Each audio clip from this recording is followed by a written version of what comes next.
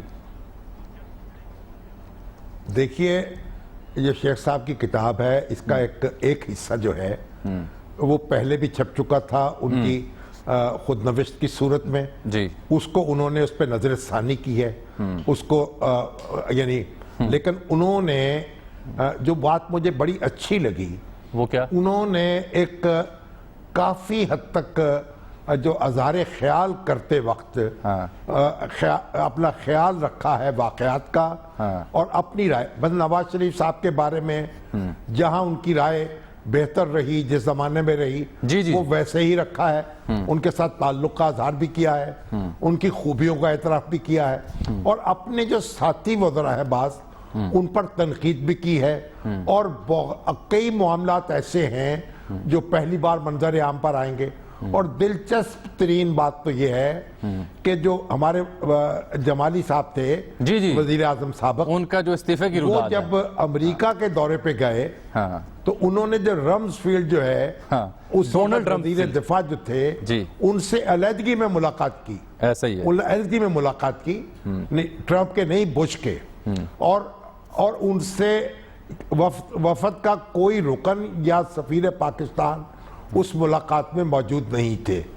وہ جب اس کی اطلاع راول پنڈی پہنچی, پرویز مشرف صاحب کا ٹیلی فون آیا, جنرل احسان الحق کا فون آیا, وہ تارا کھڑک گیا. وہ کہتے نا جگہ ماریا لیل پور ڈاکہ تے تارا کھڑک گئی ہیں, ایسے ہی ہے. اب وہ تارے کھڑک گئیں اور شیخ صاحب کہتے ہیں کہ جو تارے کھڑکی تو ان کو یقین ہو گیا کہ جمالی صاحب کے دن گنے جا چکے ہیں. جی, پہنچے تو اسلام آباد پہنچ کر انہوں نے کہا کہ بڑا میں استحکام کا پیغام لے کے آیا ہوں وہاں سے, اور چند روز کے بعد ان کو استعفیٰ دینا پڑا. وہ خود عدم استحکام اس سے آپ اندازہ لگا لیں کہ ہمارے ادارے جو ہیں اور جو ہمارے سیاسی رہنما ہیں ان کے درمیان بد اعتمادی کا عالم کیا ہے. سر ایک ملاقات جو ہے وہ یہ سمجھا گیا, اور یعنی یہ میں پروگرام آخری ایک منٹ ہے تو میں آپ کی خدمت میں عرض یہ کرنا چاہ رہا ہوں اور ناظرین کی خدمت میں کہ اب اس کتاب میں جو ان کا سیاسی سفر ہے,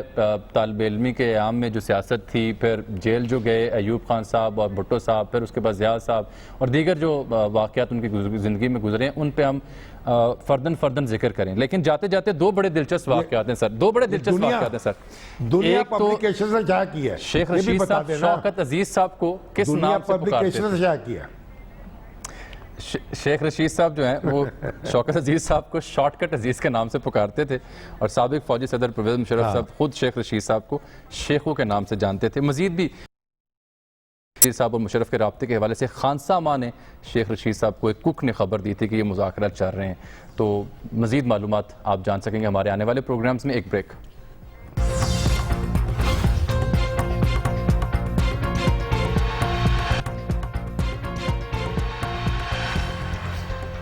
ناظرین, آج کے نقطہ نظر سے اتنا ہی. آپ سے ملاقات ہوگی کل, تب تک کے لیے اجازت دیجیے. اللہ حافظ.